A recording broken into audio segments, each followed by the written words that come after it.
中华民族伟大复兴的反面就是中华民族的深重屈辱。中国大陆的老百姓永远不会放弃统一台湾的，因为这个伟大的民族跟文明被你台湾人贬低、看不起等等，那个都其次。更重要的是，从鸦片战争的羞辱，让这个文明一步一步走向万丈深渊。为什么中华民族伟大复兴对于整个两岸有一个很大的问题，就是1900年的八国联军走到了历史的最低点，中国要赔4万5千两的白银，把整个民族心都砸碎了。那好不容易开始改革开放，到了2010年之后，渐渐达到先进的水准，慢慢的重新找回民族自信心。但这块民族自信心的丢失，最痛的就是把台湾给割让出去。所以只要中国共产党习近平不去推进两岸统一的事业，那他就必然会失去政权的合法性。因为对中国政权来讲，没有办法让国家走向兴盛繁荣的政权，它是没有具备任何的合理性存在的。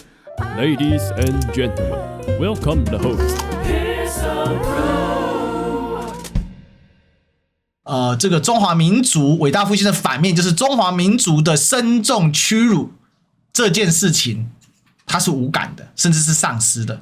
尽管大多数的台湾人其实受到日本人很大压迫，像我阿公的这个小叔哦，我的微舅公哦，小舅公哦，他是被日本人弄死的嘛。哦，这个我之前也分享过这个故事。好，那在这样的一个状况之下呢，确实出现了很多意识的错乱这种错乱在民进党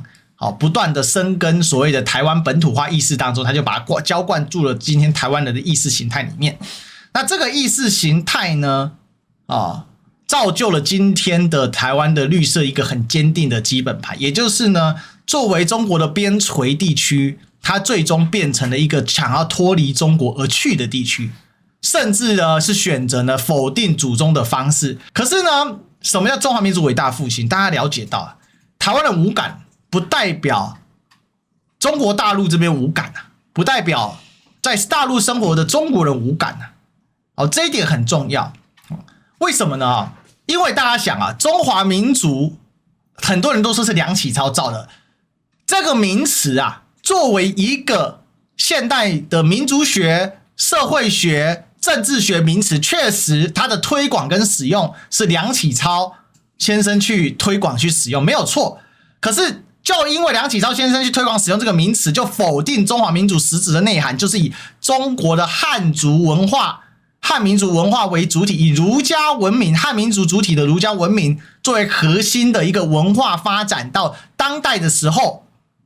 到近代以来，它作为一个民族主体的事实吗？就因为梁启超一句话，它是创造出来的一个名词，你就否定这个主体事实吗？肯定是距离现实太遥远嘛。那这什么意思呢？中华民族的主体性是非常明确的，中国这个文化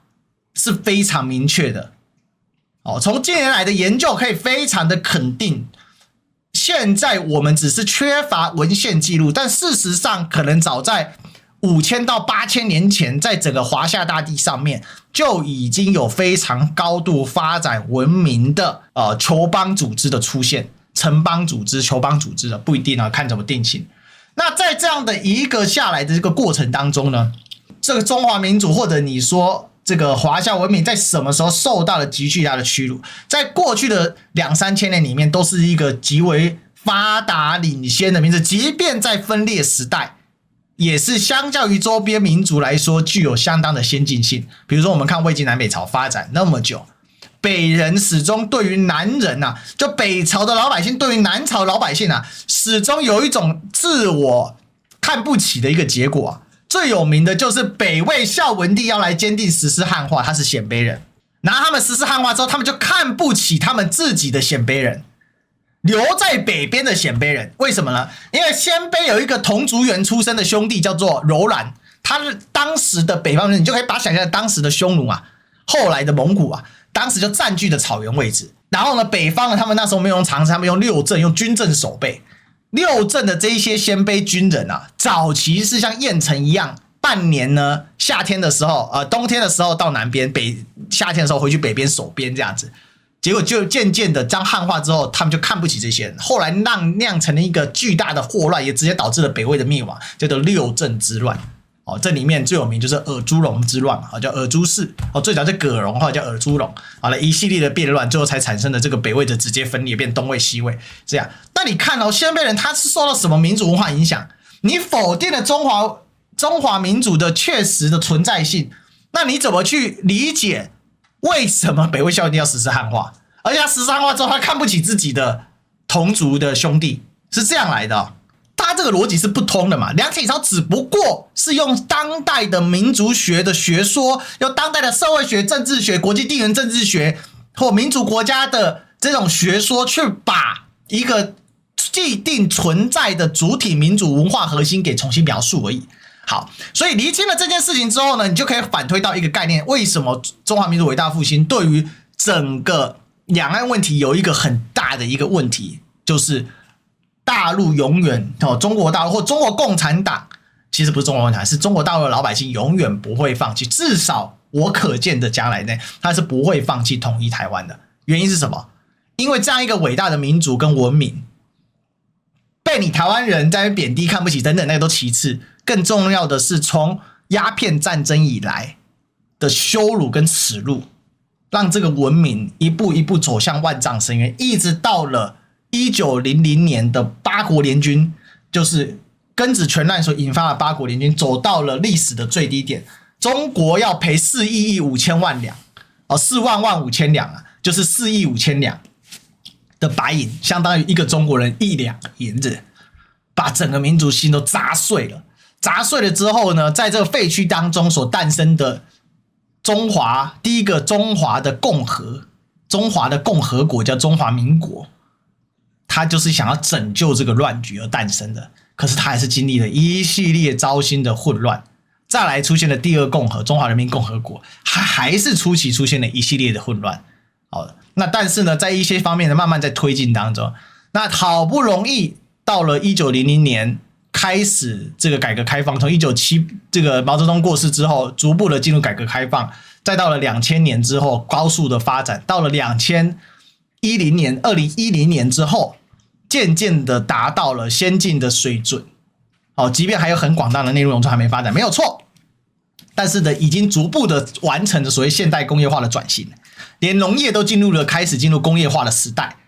那当然还有很多很多要整并的，这个国家太大了，所以慢慢的重新找回民族自信心。但这块民族自信心的丢失，最低谷的时候就两件事，一个就我刚才讲的八国联军，另外一个是什么？就是被日本人打败。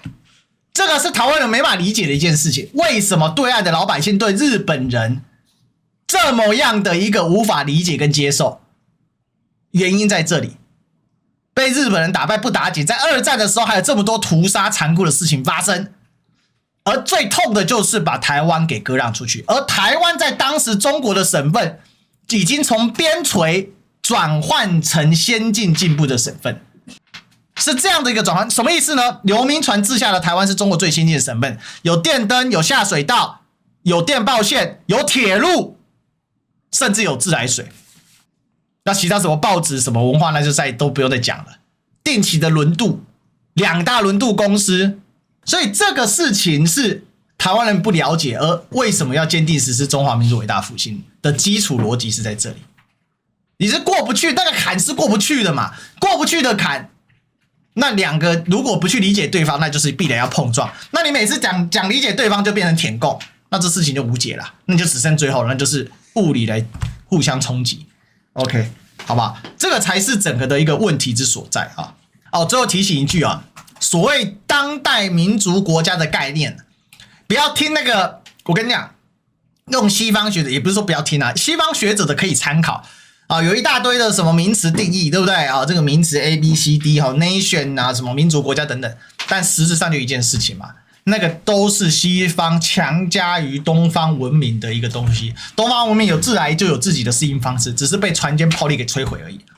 所以是这样子这个就我今天要讲的。所以这个中华民族，我们把它当耳边风啦，我们把它当耳朵长茧但是人家是理解是怎么理解的吧？所以只要中国共产党习近平不去推进两岸统一的事业，那他就必然会失去政权的合法性，因为对中国的这个政权来讲，没有办法让国家走向兴盛繁荣的一个政权它是没有具备任何的合理性存在的，就是这样哈，这是我要跟大家报告的。